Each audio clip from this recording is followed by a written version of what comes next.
abrir a sua Bíblia ou acessar a sua Bíblia, se ela for digital, no livro do Apocalipse, capítulo 12. Nós vamos hoje falar sobre o Natal usando o livro do Apocalipse. Vamos ver o que o Apocalipse tem que se relaciona com o Natal. Então, a nossa leitura é Apocalipse capítulo 12, versículo 1. Vamos ler o capítulo todo, até o último versículo. O tema da nossa mensagem é Natal realizado, o dragão vencido. Convido a igreja, então, a acompanhar essa leitura. Viu-se grande sinal no céu, a saber, uma mulher, vestida do sol, com a lua debaixo dos pés, e uma coroa de 12 estrelas na cabeça, que, achando-se grávida, grita com as dores de parto, sofrendo tormentos para dar à luz. Viu-se também outro sinal no céu, e eis um dragão, grande, vermelho, com 7 cabeças, 10 chifres, nas cabeças 7 diademas. A sua cauda arrastava a terça parte das estrelas do céu, as quais lançou sobre a terra. E o dragão se deteve em frente da mulher que estava para dar à luz, a fim de lhe devorar o filho quando nascesse. Nasceu-lhe, pois, o filho varão, que há de reger todas as nações com cetro de ferro. E o seu filho foi arrebatado para Deus, até ao seu trono. A mulher, porém, fugiu para o deserto, onde lhe havia Deus preparado lugar, para que nele se sustentem durante 1260 dias. Houve peleja no céu. Miguel e seus anjos pelejaram contra o dragão. Também pelejaram o dragão e seus anjos. Todavia não prevaleceram. Nem mais se achou no céu o lugar deles. E foi expulso o grande dragão, a antiga serpente, que se chama Diabo e Satanás, o sedutor de todo mundo, sim, foi atirado para a terra, e com ele os seus anjos. Então ouvi grande voz do céu proclamando: agora veio salvação, o poder, o reino do nosso Deus e a autoridade do seu Cristo, pois foi expulso o acusador de nossos irmãos, o mesmo que os acusa de dia e de noite diante do nosso Deus. Eles, pois, o venceram, por causa do sangue do Cordeiro, e por causa da palavra do testemunho que deram, e mesmo em face da morte, não amaram a própria vida. Por isso, festejai os céus, e vós os que nele habitais. Ai da terra e do mar, pois o diabo desceu até vós, cheio de grande cólera, sabendo que pouco tempo lhe resta. Quando, pois, o dragão se viu atirado para a terra, perseguiu a mulher que dera à luz o filho varão. E foram dadas à mulher as 2 asas da grande águia, para que voasse até ao deserto, ao seu lugar, aí onde é sustentada durante um tempo, tempos e metade de um tempo, fora da vista da serpente. Então a serpente arrojou da sua boca atrás da mulher água como um rio, a fim de fazer com que ela fosse arrebatada pelo rio. A terra, porém, socorreu a mulher, e a terra abriu a boca e engoliu o rio que o dragão tinha arrojado de sua boca. Irou-se o dragão contra a mulher, e foi pelejar com o restante da sua descendência, os que guardam os mandamentos de Deus, e tem o testemunho de Jesus, e se pôs em pé sobre a areia do mar. Amém?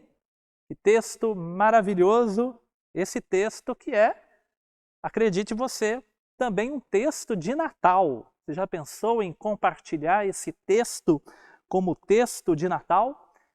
Hoje é dia 26, hoje não é o dia do Natal. Por isso nós vamos trazer 2 mensagens hoje, agora pela manhã e à noite, sobre o Natal já realizado, o Natal já concretizado. Nós temos aqui uma representação da manjedoura, né? E na nossa representação, de fato, ela está vazia, porque o Natal, de fato, foi realizado, ele já aconteceu, E nesse texto que nós lemos, nós vimos o Natal prestes a acontecer, e o Natal aconteceu, e o Natal já teve uma repercussão muito maior. Você reparou essas coisas na nossa leitura? Eu gostaria de lembrar que nós temos uma celebração que é um mandamento bíblico, que nós repetimos todos os meses. Algumas igrejas fazem uma vez por ano. Algumas tradições fazem todos os domingos. A nossa igreja celebra uma vez por mês. Qual é essa celebração? A Ceia do Senhor. O Natal, não existe um mandamento para ser celebrado um dia específico. Isso aconteceu conforme se passaram os anos, as décadas e até mesmo alguns séculos depois. É que foi colocada uma data para ser lembrado o nascimento, o advento do Senhor Jesus na sua primeira aparição, na sua humanização, na sua encarnação. Mas existe um certo paralelo. Na ceia, nós comemoramos, nós celebramos, nós festejamos um ato já realizado. Quando nós temos lá o suco da videira, o vinho, o suco da uva e o pão, nós estamos fazendo, como diz o apóstolo Paulo, memória. É a memória de mim. Nós estamos lembrando o sangue derramado de Jesus e pelo pão a sua carne rasgada. E diz o apóstolo Paulo em 1 Coríntios que nós vamos repetindo isso até que ele venha. Então a ceia do Senhor é uma celebração de algo que já aconteceu e que mostra para o futuro até que ele venha. O Natal, ele não é diferente. O Natal é uma celebração de algo que já aconteceu. Então hoje, muito propício, porque nos dias anteriores ao dia 25, nós poderíamos falar, olha, que Jesus nasce em seu coração, nós estamos lembrando as expectativas da chegada de Jesus. Mas hoje, no dia 26, nós podemos dizer, olha, o Natal já aconteceu, a manifestação do Filho de Deus já se deu. Mas a celebração do Natal, assim como a ceia, não é uma celebração só de um fato pontual na história. A celebração do Natal é a celebração de um evento que aconteceu, mas que tem uma repercussão em todo o processo histórico. O evento Natal, como nós falamos na semana passada, Natal que significa o dia do nascimento. E nós estamos falando do Natal, o Natal que é o nascimento de Jesus. Este acontecimento, ele não é apenas mais um nascimento na história, mas é o nascimento, é o cumprimento de profecia, é a realização do maior milagre da história, que é o próprio Deus, Criador dos céus e da terra, se manifestando em carne, se encarnando, se tornando gente, se tornando ser humano, vindo estar conosco. E este evento que se inicia no Natal, que se inicia no nascimento de Jesus, e ele só vai ser concluído na ressurreição e ascensão de Jesus, todo o ministério de Jesus, que começa de fato desde a sua concepção. Quando as Escrituras diz, o anjo diz para Maria que a sombra do Altíssimo te cobrirá e o poder do Espírito de Deus vai fazer gerar em ti a semente de Davi, o prometido de Israel, o Messias. E o nascimento de Jesus, a vida de Jesus, o ministério de Jesus, a morte de Jesus, sua ressurreição e ascensão, já aconteceram. Mas aconteceram não como um evento para ficar apenas na memória, mas é um evento que nós lembramos e repercute durante toda a história da humanidade. E ele aponta também para o futuro, como nós vamos ver aqui hoje, nessa manhã. O livro do Apocalipse é um livro com muitos mistérios, muitas imagens enigmáticas, é um livro cheio de alegorias, cheio de sinais, muitas vezes que não é fácil de interpretar e de entender. Nós temos diversas correntes teológicas feitas por muitos pastores, teólogos e doutores da igreja, vamos dizer assim, ao longo dos séculos, e homens piedosos se debruçaram sobre esse livro e trouxeram luzes sobre passagens, muitas vezes alguns com algumas diferenças em relação aos outros. Mas nós hoje vamos caminhar por aquilo que nós podemos juntos com convicção dizermos com fé e esperança que são verdades reveladas aqui na Escritura. E eu quero convidar você, talvez, em outro momento, quem sabe hoje à tarde ou amanhã, procura lá na playlist do nosso canal da igreja, a Escola Bíblica Dominical, ou Discipuladora, né, que nós fizemos sobre o Apocalipse. Nós temos uma aula só sobre esse capítulo, em que nós apresentamos várias versões, várias correntes e várias possibilidades para interpretar esse capítulo. Nós temos uma aula sobre isso, e aula com várias discussões sobre o assunto. Mas eu quero focar aqui nas verdades que nós podemos tirar desse texto e as verdades que nos dá fé, esperança e amor. Coisas para crer, coisas para esperar, coisas para fazer, como nós vamos ver nesse texto. Eu quero fazer um primeiro convite. O primeiro convite que eu faço para você, como eu fazia na escola bíblica, quem assistiu às aulas do Apocalipse, tinha um convite que eu fazia em todas as aulas, eu vou fazer aqui agora. Qual que é o convite? Eu quero que antes de qualquer interpretação que possa nos trazer esse texto, eu quero que você tente visualizar a cena da visão. O João do Apocalipse, ele é um profeta de visões. Vocês notem quantas vezes ele diz que viu coisas. Ele é um visionário. Como diz no Antigo Testamento, os profetas eram chamados de videntes lá no Antigo Testamento, na época de Samuel, porque via visões do céu.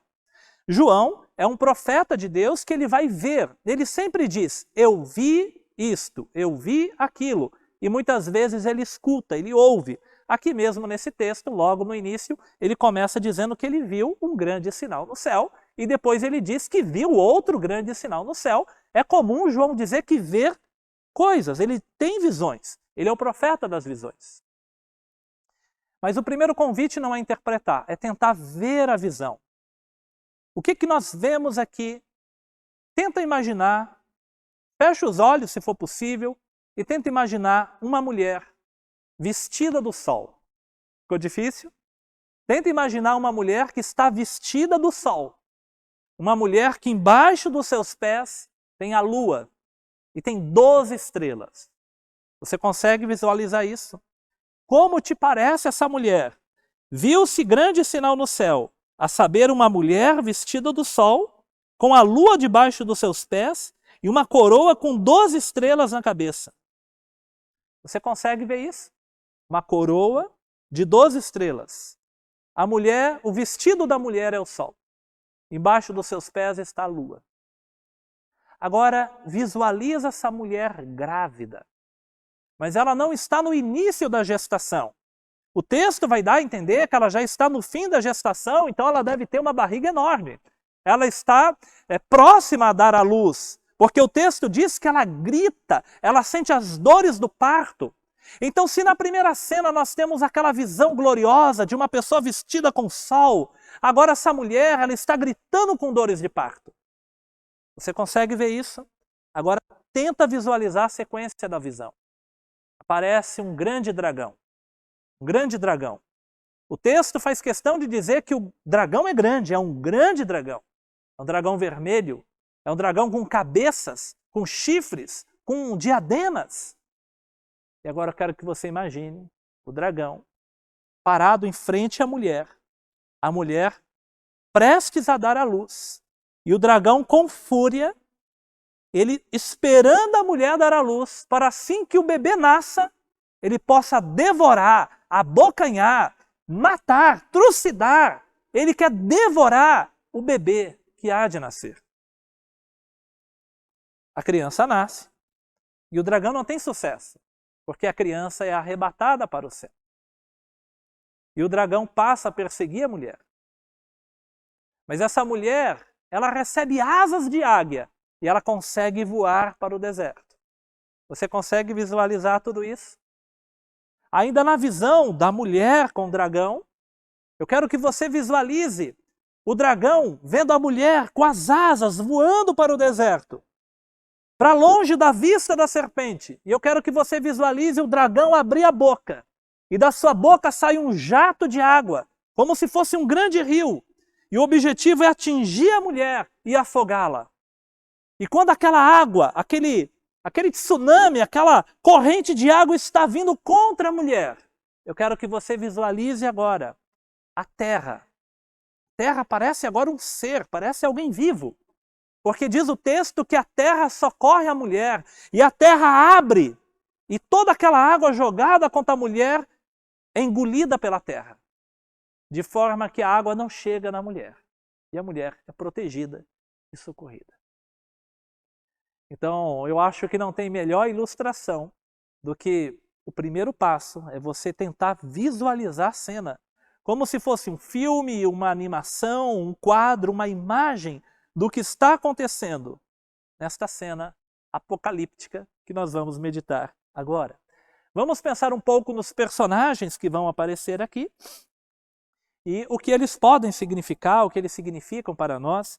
Nós temos o versículo 1 e 2, vamos reler o versículo 1 e 2. Nós vamos utilizar muito a leitura desse capítulo, então deixa a sua Bíblia aberta aí. Viu-se grande sinal no céu, a saber, uma mulher vestida do sol, com a lua debaixo dos pés e uma coroa de 12 estrelas na cabeça. Que, achando-se grávida, grita com as dores de parto, sofrendo tormentos para dar à luz. Então, nós vamos pensar um pouquinho nas personagens que aparecem nesse capítulo. A primeira personagem que aparece é a mulher. E quem que é essa mulher? Essa mulher tem sido interpretada de pelo menos 3 formas distintas ao longo da história. Alguns teólogos dizem que a mulher é Maria, pois Maria foi a mãe de Jesus. Outros teólogos dizem que a mulher é Israel, pois do povo de Israel veio o Messias. E alguns outros teólogos dizem que a mulher é a igreja, que há de ser perseguida nos dias finais, nos dias apocalípticos. Parece-me que um consenso melhor, uma forma melhor de juntar todas essas possibilidades, que não vai fugir das verdades bíblicas, é dizer que essa mulher, ela representa o povo de Deus. Independente se o povo de Deus está representado pelos hebreus e pelos judeus no Antigo Testamento, independente se o povo de Deus representa também Maria, pois ela faz parte do povo de Deus, ou se o povo de Deus aponta para a igreja, que de fato é a descendência da mulher, são os que têm os testemunhos de Jesus, como é dito no último versículo. Então, de fato, o segredo para entender quem é a mulher é perceber que a mulher é aquela que gera o Messias, é aquela que gera a criança, é aquela que gesta o Salvador, o Messias, aquele que veio ao mundo. Mas não só é a que gesta, é a que dá a luz ao Salvador, mas ela também é a mãe daqueles que têm o testemunho de Jesus, como vai dizer os últimos versículos. Então nós vamos entender que essa mulher, ela representa o povo de Deus em todas as eras. A segunda personagem é mais fácil de interpretar. Como alguns viram nas aulas do Apocalipse, muitas vezes, pena que não em todos os casos, mas muitas vezes o próprio Apocalipse dá o significado da visão e do símbolo, que é o caso do dragão. A segunda personagem é o dragão, que nós lemos no verso 3. Viu-se também outro sinal no céu, e eis um dragão grande, vermelho, com 7 cabeças, 10 chifres, e nas cabeças 7 diademas.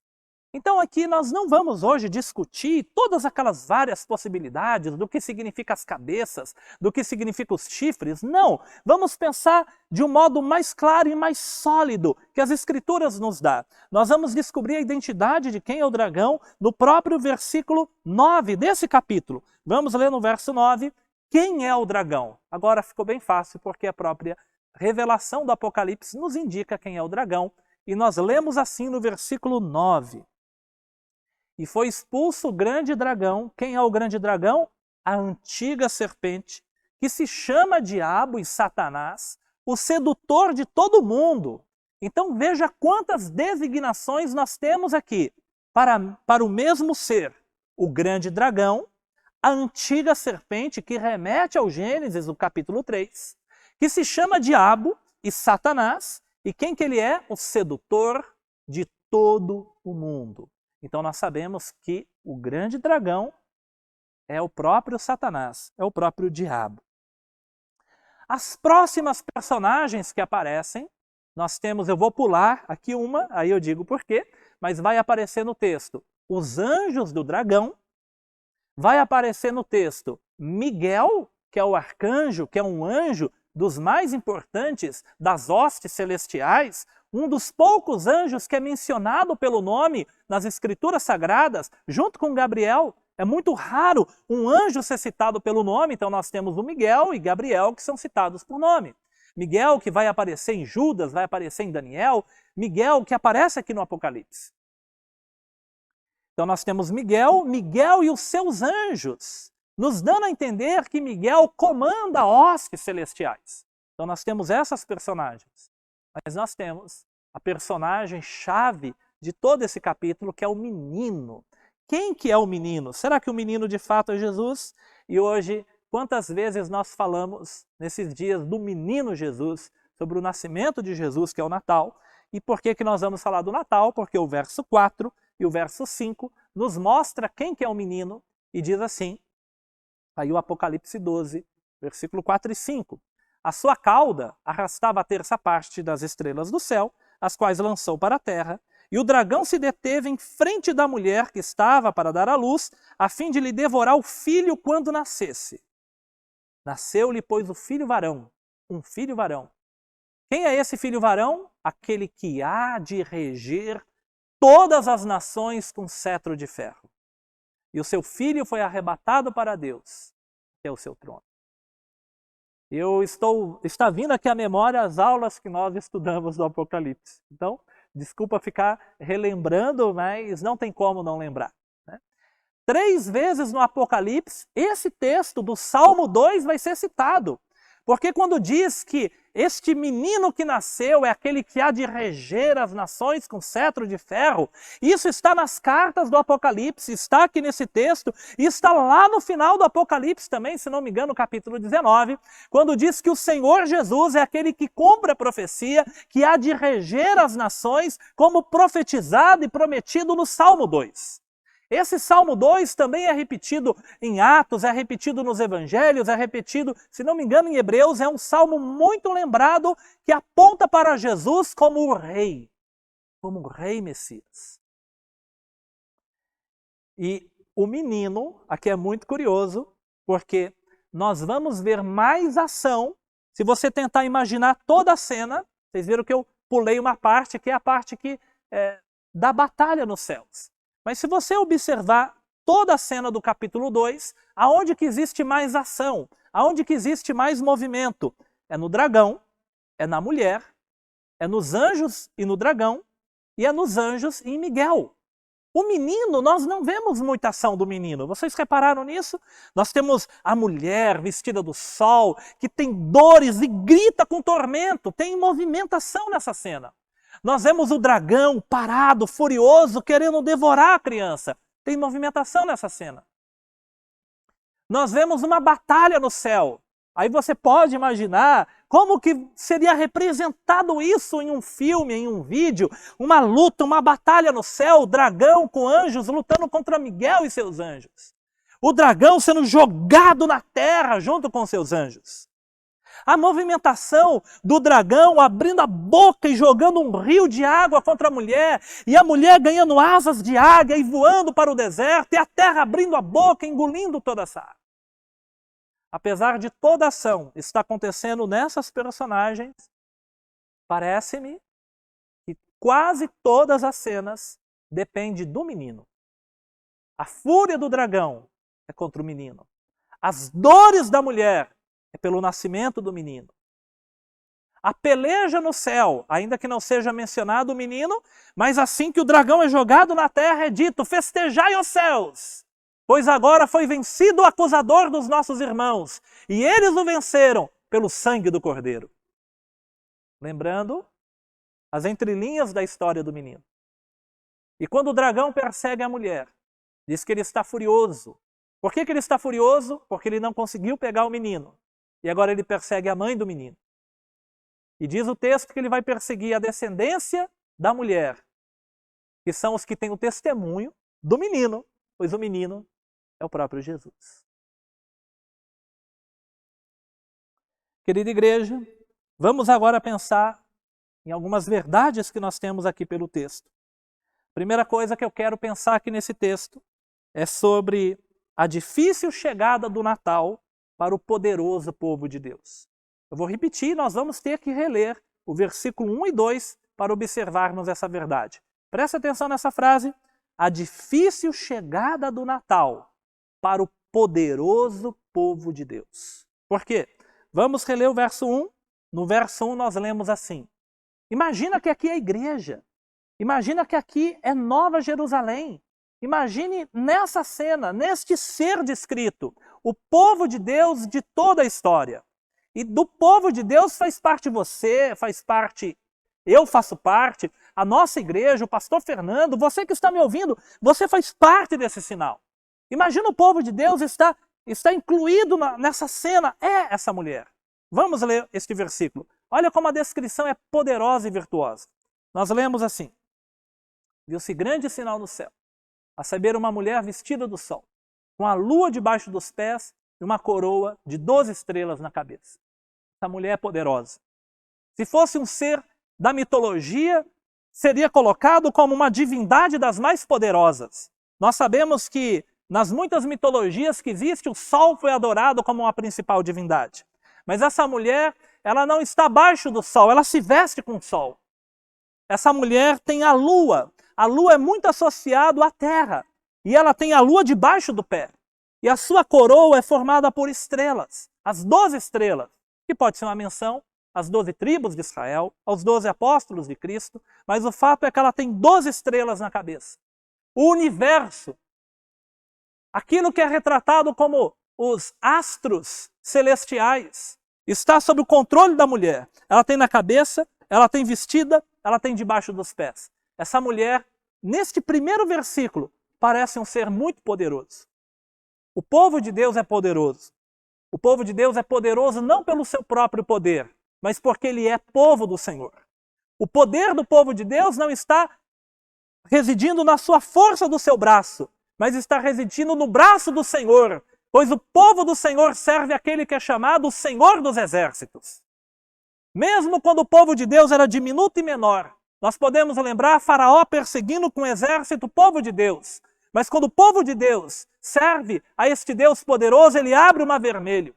Ele faz o exército do Faraó ser afogado pelas águas do Mar Vermelho. Pois o povo de Deus, ele tem o seu poder, não a partir de si, mas porque ele é habitado pelo Espírito do Senhor. Então, o sol da justiça, como diz Malaquias, o sol da justiça que há de nascer, que já nasceu, que é o próprio Jesus, é aquele que nos veste, é aquele que nos reveste, é aquele que nos enche de graça, de sabedoria e de poder. É o Espírito de Deus, é o próprio Deus em nós. Mas esse povo de Deus que é poderoso, não se engane, ele sofre dores e aflições, como nós lemos no verso 2. No verso 2 nós lemos que, achando-se grávida, grita, olha as expressões que aparecem, a mulher grita com dores de parto, sofrendo tormentos. Grita, sofrendo e tormentos. Olha essas três palavras, ela grita, ela tem sofrimento e ela tem tormentos para dar à luz. Se eu lesse só o versículo 1, eu tenho uma cena de uma mulher poderosa. Quando eu leio só o verso 2, eu tenho a cena de uma mulher indefesa. E o povo de Deus, ele carrega essa característica em toda a história. Muitas vezes este povo, como aconteceu lá no Egito, ele sofre sobre o peso do chicote de Faraó e o seu clamor sobe até o céu. E este mesmo povo de Deus peregrina pelo deserto e vê Deus enviando codornizes, vê o maná descendo do céu, vê a água saindo da rocha, vê os seus pés que não se incham, a sandália que não se destrói, a roupa que não se corrói. Vê as muralhas de Jericó caindo. Mas esse mesmo povo de Deus, ele é exilado no cativeiro babilônico, ele é exilado no cativeiro assírio, ele é perseguido durante a história. Então nós temos essa situação que muitas vezes parece tão paradoxal. Um povo de Deus que experimenta o poder de Deus em sua jornada, mas que também experimenta dores e angústias. Mas na descrição, essa mulher, ela sente dores porque ela está para dar à luz. E se a gente observar a história do povo de Deus lá no Antigo Testamento, antes de dar à luz ao Messias, é um povo que passou pelas experiências do poder de Deus e de sofrimentos também. Esse povo sofreu, como nós acabamos de dizer, diversas aflições. É um povo de Deus que sofre a fome na época de José. Quando o povo de Deus, o povo hebreu estava no começo, eles são obrigados a migrar para o Egito diante da fome que chega para a família de Jacó. Esse povo de Deus vai ser escravo por 400 anos. Um pouco menos, teve um período de segurança no Egito e depois que eles se tornam escravos, mas por alguns séculos esse povo vai ser escravizado no Egito. Esse povo vai peregrinar 40 anos no deserto. Este povo vai ter dificuldades para conquistar Canaã. Este povo que vai ter dificuldades na época dos juízes, passando pelas muitas batalhas contra filisteus, amonitas, midianitas, os amorreus, os povos do entorno. Este povo que vai ter relativa paz na época de Davi, na época de Salomão, mas depois vê o reino dividido e vê-se tantas aflições dentro do seu próprio território, quando reis maus de Judá e de Israel governaram o povo de Deus. Este povo que vai passar pela invasão da Síria e vai ser destroçado o reino do norte, e depois o reino do sul que vai ser conquistado pelos babilônicos, quando invadem, coloca fogo no templo, coloca fogo nos palácios, prende o rei, exila o povo de Deus, só deixa na terra os mais pobres. Uma parte foge para o Egito, outra parte é levada para o cativeiro babilônico e uma parte que fica são os chamados os mais pobres da terra. Este povo que depois retorna para a sua terra para a reconstrução, mas ainda sob o domínio de um novo império, que era o Império Persa. Esse povo que depois passa a ser dominado pelos macedônios e depois é dominado também pelos romanos. Então a história do povo de Deus até a chegada de Jesus foi uma história de muita aflição. E o que estava acontecendo em meio a essa aflição de dores e de tormento? Sabe o que estava acontecendo? A identidade do povo de Deus estava se formando. Quando você lê na Bíblia quem era o povo de Deus, a sua identidade, a composição de salmos, a composição da cultura do povo de Deus, a composição dos costumes do povo de Deus, a composição da identidade, a composição dos ministérios, dos sacerdotes, os ministérios proféticos, tudo isso está acontecendo em meio a toda essa tensão. As escrituras sagradas estavam sendo escritas em meio a todas essas perseguições e aflições. Grande parte dessa escritura sagrada foi escrita em meio à aflição, em meio às dores. O povo de Deus estava gestando, estava dando à luz a sua identidade, estava dando à luz as escrituras sagradas. Tudo isso nada mais era do que o caminho do Messias sendo preparado. Nada mais era do que o caminho da vinda do Filho de Deus, do Salvador, sendo pontuada na história, sendo trabalhada, sendo configurada para que nascesse, para que viesse ao mundo o Filho de Israel, o Filho dos Hebreus, o Filho de Abraão, o Filho de Davi, o prometido das nações, o desejado das nações, o Rei de Israel, que é rei não só de Israel, mas que há de reger todas as nações. Essa mulher sente dores de parto. Hoje nós apenas celebramos o Natal. Ele é celebração, mas a realização do Natal original, ele veio com muitas dores, com tormento, com aflição, com grito do povo de Deus que estava debaixo do jugo romano, que tinha expectativas messiânicas, que sonhava, que desejava a chegada do seu Messias, do Salvador. O povo de Deus tinha aflições e gritava, como gritou no Egito, e diz que o seu clamor chegou até o céu. Essa mulher que grita, que tem tormentos para dar à luz, é o povo de Deus que sofre na história até a chegada do Salvador, do seu Messias. O dragão em fúria. Nós temos o dragão derrotado por Jesus. Vamos reler o versículo 4. O versículo 4 é o versículo que diz que a sua cauda arrasta a terça parte das estrelas do céu, as quais lança para a terra. E o dragão se deteve em frente da mulher, que estava para dar à luz, a fim de lhe devorar o filho quando nascesse. O primeiro combate É curioso que o dragão, ele não está tentando devorar a mulher na visão. A mulher grita, tem dores de parto, parece indefesa. Mas o dragão está pronto para devorar o bebê quando nascer. A fúria do dragão se volta contra o filho da mulher. A fúria do dragão, a ira do dragão, a luta do dragão está voltada contra o filho dessa mulher. Por que que esse dragão está furioso contra o filho que há de nascer? Porque agora, o Natal, ele significava o cumprimento da primeira profecia bíblica de salvação. Nós podemos ler em Gênesis capítulo 3, versículo 15, quando a serpente, a antiga serpente, é chamada por Deus lá no Éden, e Deus diz para a antiga serpente, que é o dragão: porém inimizade entre ti e a mulher, entre a tua descendência e o seu descendente. Este te ferirá a cabeça, e tu lhe ferirás o calcanhar. Quando nós lemos no Apocalipse o dragão furioso, imagina ele, né? Respirando forte, acelerado, raivoso, rangendo os dentes, as garras, as presas, pronto para devorar o bebê quando nascesse. Esse dragão sabia que quem estava para nascer é o prometido que teria o poder de esmagar a cabeça da serpente, queria pisar na cabeça do dragão, queria humilhar o dragão. Então esse dragão, ele pensou provavelmente, antes que essa criança cresça, antes que essa criança se torne de fato aquele que há de conquistar, de carregar o peso do pecado da humanidade, eu vou devorá-lo, eu vou matá-lo.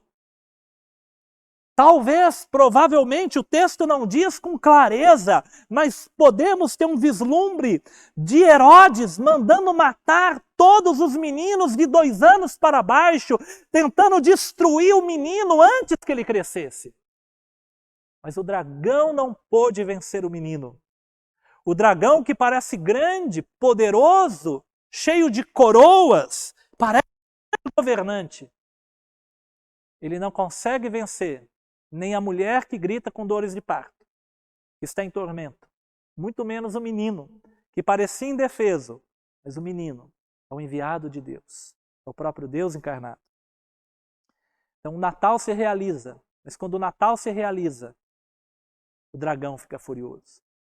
Saiba você que o diabo tem grande fúria contra o Natal. O diabo não gosta do Natal. O dragão não gosta do Natal. Porque o Natal é a lembrança que nasceu o descendente da mulher que pode esmagar, e esmagou a cabeça da serpente. Nós lemos em 1 João, capítulo 3, versículo 8. Olha por que o dragão está furioso. Aquele que pratica o pecado procede do diabo, porque o diabo vive pecando desde o princípio. Para isto se manifestou. É Natal. Para isto nasceu. Para isto encarnou o Filho de Deus, para destruir as obras do diabo. O dragão está furioso, porque aquele que veio ao mundo era o poderoso que iria destruir as obras do diabo. E nós lemos no texto que o diabo, ele fica frustrado.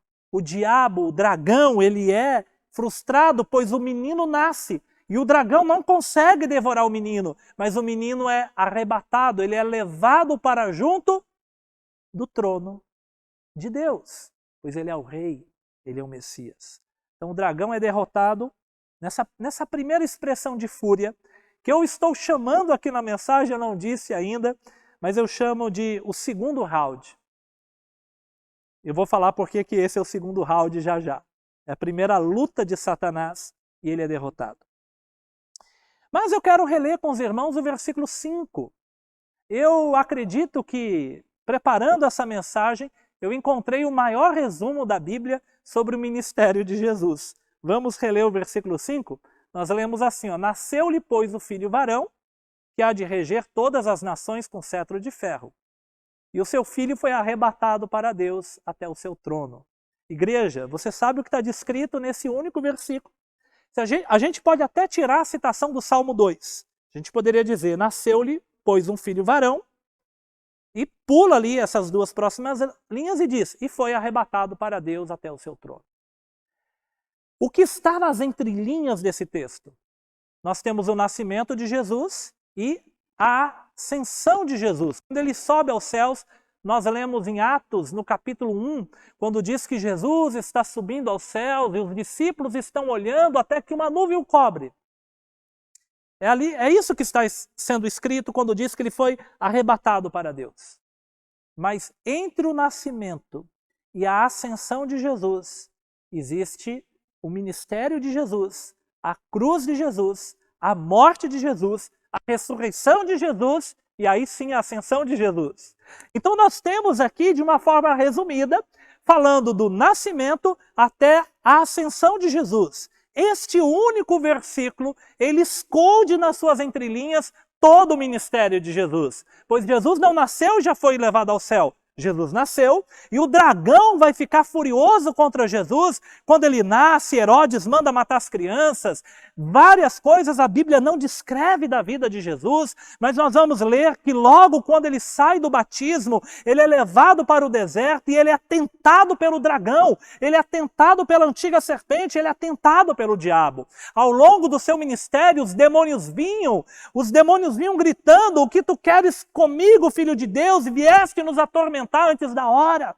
Nós vamos ver Jesus dizendo que é vindo o príncipe deste mundo, e diz Jesus, ele já está julgado. Jesus vai dizer em Lucas, no capítulo 10, se não me engano, verso 38, ele vai dizer, eu via Satanás caindo do céu como um relâmpago.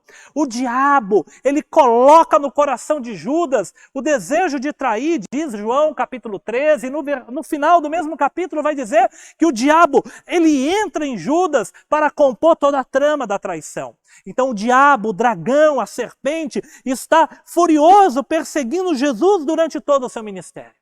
Mas tudo em vão. Começa no nascimento, mas Jesus vai até a cruz. E ele morre sem pecado, não é vencido. E lá na cruz, o que o diabo não queria ouvir, ele ouviu. Foi Jesus dizer, Pai, está consumado. Cumpri todos os desígnios de Deus e seus mistérios serão estabelecidos e revelados aos homens. E quando Jesus grita que está consumado o sangue da nova aliança, que é o pisar na cabeça dessa serpente. E a morte não pôde detê-lo, a morte não pôde segurá-lo. E ele levanta dentre os mortos, e ele é levado aos céus. Nós temos tudo isso neste pequeno versículo, que fala, indiretamente, nós temos Natal e temos Páscoa neste capítulo. Este capítulo, ele tem Natal, pois o menino nasce. Ele tem Páscoa, quando não está nas entrelinhas que Jesus morreu, porque já pula para ele sendo levado ao céu. Mas no grito de vitória, se não me engano, o versículo 11, vamos reler o versículo 11, mas no grito de vitória nós temos a Páscoa, quando é falado assim, eles, pois, o venceram por causa do sangue do Cordeiro. Apocalipse que vai chamar Jesus de leão da tribo de Judá, pois ele é o Messias rei. É o mesmo Apocalipse que vai chamar Jesus de Cordeiro, como que estava morto e está no trono, e agora é falado do sangue do Cordeiro. Pois o nosso Jesus, ele é o nosso Natal, é o nascimento do Rei, mas ele é o nosso Cordeiro Pascal, ele é aquele que deu o seu sangue para nos libertar. Nós temos nesse pequeno versículo, Natal e Páscoa. Falamos muito, e sempre na ceia, do Cordeiro que é Jesus, a nossa Páscoa libertadora. É a nova Páscoa realizada. Mas nós temos afirmado, eu disse isso, o pastor Fernando também disse, o Calvário de Jesus não inicia naquela última semana. A paixão de Cristo, o Calvário, ele começa no seu nascimento. Como nós descrevemos, todas as tensões e sofrimentos da família de Jesus e de Jesus, que é o grito, que é a dor dessa mulher para dar à luz ao filho. O Natal é o início da saga do Messias. E nós lemos a ascensão. Ele sobe vitorioso para o trono de Deus. E agora não resta mais nada ao diabo, a não ser ficar apenas furioso, pois pouco tempo lhe resta. Nós temos agora um segundo round. Ou desculpa, esse é o primeiro round. Eu vou falar por quê. Vamos reler os versículos 7 ao 9. E nós lemos assim dos versos 7 ao 9. Houve peleja no céu, Miguel e seus anjos pelejaram contra o dragão, também pelejaram o dragão e seus anjos. Todavia, não prevaleceram, nem mais se achou no céu o lugar deles. E foi expulso o grande dragão, a antiga serpente, que se chama Diabo e Satanás, o sedutor de todo mundo. Sim, foi atirado para a terra, e com ele os seus anjos. Igreja, os estudiosos do Apocalipse, e aí você pode ver isso melhor numa aula nossa, mas os estudiosos do Apocalipse, eles têm concluído, ao longo da história da igreja também, muitos, que este texto não é a sequência do evento, mas é um parênteses. Porque a mulher sumiu da cena. O dragão queria devorar a criança, não conseguiu, a criança foi... o texto já diz que a criança nasce, é o que há de reger as nações, e ele é levado... Aí conta da batalha no céu, e depois volta a falar da mulher. Então, aqui, nos parece muito acertado dizer que está mostrando das origens de Satanás, da sua rebelião no céu, quando ele batalha contra Miguel e seus anjos. Aqui nós temos a batalha nos céus. Muitos têm visto como uma tensão permanente, a potestade do ar, e muitos têm visto como as origens de Satanás, quando ele é vencido, quando ele é derrotado pelas hostes celestiais. Então aqui seria algo que aconteceu até antes. Independente disso, é o que eu percebo também, nós temos a segunda derrota do diabo. O diabo é derrotado quando batalha no céu e não é achado o seu lugar, ele perde o seu espaço, ele é vencido, ele é jogado por terra. E o diabo é vencido quando ele está pronto para devorar o menino e ele não pode devorar o menino. Então o diabo já perdeu o primeiro round, o diabo já perdeu o segundo round, o diabo está derrotado, não pela nossa força, mas, como nós falamos, é pela vinda do Messias, aquele que tem o poder de esmagar a antiga serpente, que é o dragão. Igreja, nós vamos perceber agora o terceiro round, aonde que o diabo vai se manifestar. Agora nós lemos no verso 17. Irou-se o dragão contra a mulher e foi pelejar com os restantes da sua descendência, os que guardam os mandamentos de Deus e têm o testemunho de Jesus, e se pôs em pé sobre a areia do mar. O diabo vencido no céu, o diabo vencido diante do Messias. Agora, diz as Escrituras, nesse cântico que nós lemos, que o diabo, ele se irou e diz, olha, ele sabe que pouco tempo lhe resta. Vamos reler o texto que diz que pouco tempo lhe resta? Nós vamos ler lá no versículo, vamos reler a partir do versículo 12. Olha o versículo 12. Nós lemos assim: Por isso festejai, ó céus, e vós que nele habitais, ai da terra e do mar, pois o diabo desceu até vós, cheio de grande cólera, sabendo que pouco tempo lhe resta. Aqui nós temos duas coisas para pensar. O texto bíblico ele tem um tom de alarme e de preocupação. Ai da terra, ai do mar, ai daqueles que nele habitam, porque o diabo desceu até vocês cheio de cólera, porque ele sabe que pouco tempo lhe resta. Por que ele sabe que pouco tempo lhe resta? Porque ele não pôde vencer as hostes celestiais. E muito menos ele pôde vencer o Messias. A mulher, o diabo sabe que quando ele enganou a humanidade, quando ele seduziu a humanidade, a memória está lá na queda do homem, no Gênesis capítulo 3, o diabo, a serpente sedutora. O texto vai chamar aqui o diabo de sedutor do mundo inteiro, de todo mundo. O sedutor, o conquistador, o enganador, aquele que promoveu a queda da humanidade.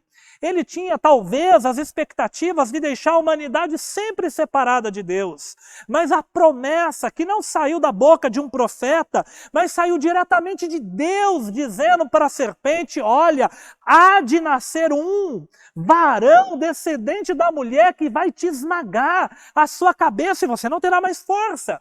E o diabo, vendo que nasceu essa criança, que nasceu esse Messias, que leva sobre si o peso do pecado, que nos reconcilia com Deus, que é aquele que Timóteo 2:5 vai dizer que é o mediador entre Deus e os homens, é aquele que diz o texto que Deus amou o mundo, que deu seu Filho para que todo aquele que nele crê não pereça, saia do poder das trevas e passe para o reino da luz. Agora, o diabo sabe, pelo brado de Jesus, está consumado, que pouco tempo lhe resta. E nesse pouco tempo que lhe resta, ele está furioso na terra e ele vai fazer a perseguição contra o povo de Deus. Perseguição que tem acontecido durante toda a história, mas para aqueles que estão longe de Jesus, do Evangelho, existe um ai de preocupação. Mas para aqueles que estão no Evangelho, não precisa você ficar desesperado. Para aqueles que estão em Jesus, para aqueles que estão junto com o nascido no Natal, mas assunto ao céu, existe o brado de vitória. Quando diz festejai os céus, o brado de vitória, ele é a celebração que nós vamos encontrar no verso 10. Olha o verso 10. Então ouvi grande voz do céu proclamando, agora. Nós vamos continuar lendo, mas este agora veio a salvação, este agora, ele significa do Natal, que é o nascimento de Jesus, até a sua morte na cruz, a sua ressurreição e a sua ascensão. Esse agora é porque o menino nasceu, o dragão não pôde vencê-lo e ele foi assunto a Deus. Agora veio a salvação, o poder, o reino do nosso Deus e a autoridade do seu Cristo, pois foi expulso o acusador de nossos irmãos. Agora não há nenhum poder do diabo em nos acusar. Porque o que o diabo fazia era nos acusar, o mesmo que os acusa de dia e de noite diante do nosso Deus. Nós vamos ler no versículo 11 e 12. Por que nós podemos estar seguros, apesar da perseguição do dragão? Nós lemos no verso 11. Eles, pois, o venceram. Veja só, o texto não diz, eles o vencerão. Querida igreja, o Natal significa que o dragão está vencido. Eles o venceram, não é eles o vencerão. O diabo está furioso na terra, mas ele está vencido. Pouco tempo lhe resta. Eles, pois, o venceram por causa do sangue do Cordeiro e por causa da palavra do testemunho que deram. E mesmo em face da morte, não amaram a própria vida. Por isso, festejai os céus. Por isso, festejai os céus. A festa acontece no céu, pois aqui na terra, o povo de Deus que pode ser até perseguido, mas é por um dragão que está vencido pelo sangue do Cordeiro. Querida igreja, nós vamos encontrar que a vitória da igreja não está em Miguel, a vitória da igreja não está nos anjos, a vitória da igreja não está no conhecimento de quem é o Cordeiro, a vitória da igreja não está nas bases intelectuais de quem é o Cordeiro, mas a vitória da igreja está no sangue do Cordeiro. É na realização de Jesus. Nós não podemos vencer o diabo por nós mesmos, mas o diabo está vencido pelo sangue do Cordeiro. Crente não pode ter medo de fantasma. Crente não pode ter medo de demônios. Crente não pode ter medo do diabo nem do inferno. Não porque ele seja forte e poderoso, pois o diabo ele tem força e poder. E não é à toa que ele é descrito como o grande dragão. É uma figura poderosa, mas o poder dele está anulado pelo sangue do Cordeiro, em quem temos a vitória, porque o menino nasceu, o menino viveu, o menino sobreviveu, mas depois o menino morreu na cruz, já adulto, já homem feito, para cumprir os desígnios de Deus. E agora que o seu sangue foi derramado, não era a vitória do diabo, pois o menino se manteve crescendo adulto na fidelidade, na obediência ao Pai. E quando ele derrama o sangue, não é como derrotado, mas é para dizer, está consumado. Pois este sangue era sangue da nova aliança, derramado em resgate de muitos. E agora, igreja, o diabo, ainda que nos persiga, nós podemos nessa terra até mesmo sentir a sua fúria. Veja que na descrição a mulher tem que ir para o deserto. E deserto não é lugar de facilidades. Mas no deserto desta vida, muitas vezes a terra tem que se abrir para engolir o poder de Satanás, que não pode nos atingir. Nós podemos até sentir, muitas vezes, a perseguição do diabo contra nós. Nós podemos sentir a sua fúria se levantando contra nós. Mas ele está vencido e derrotado. Igreja de Deus, não tema o dragão. O Natal significa que o dragão está irado. Mas resta-lhe pouco tempo, pois ele está vencido. Igreja de Deus, nós lemos que eles venceram pelo sangue do Cordeiro, pela palavra do testemunho e porque não amaram a sua vida até a morte.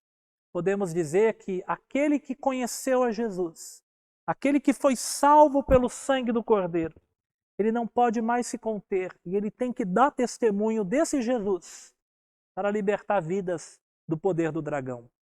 O dragão se ira, mas aqueles que se entregaram ao Cordeiro, eles não amam mais a sua vida acima da vida de Cristo, de modo que eles estão prontos para seguir o caminho do Cordeiro, se necessário for, pois a vitória está garantida, vitória conquistada pelo sangue na cruz. Igreja, esse Natal, eu quero que você carregue na memória uma mensagem hoje um pouco diferente do Natal.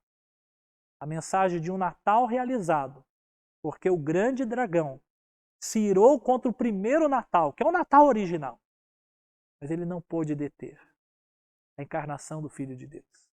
O diabo seguiu irado, tentando Jesus, mas ele não pôde fazer o Filho de Deus pecar. O diabo continuou irado, mas Jesus manteve o peso da cruz, levando por nós. O diabo continuou irado, desafiando Jesus na cruz, fazendo com que os seus súditos gritassem: se tu és Filho de Deus, desce da cruz e salva a ti. Mesmo, você não disse que era o Messias? O diabo zombava de Jesus, mas o dragão não pôde vencer e nem deter quando ele brada: está consumado. Talvez o diabo pensou: a morte vai detê-lo, mas nem a morte pôde segurar aquele que nasceu em um Natal, que viveu como humano, morreu na cruz. A morte não deteve e ele saiu da morte para nos garantir o festejar no céu, pois para sempre um dia estaremos com ele.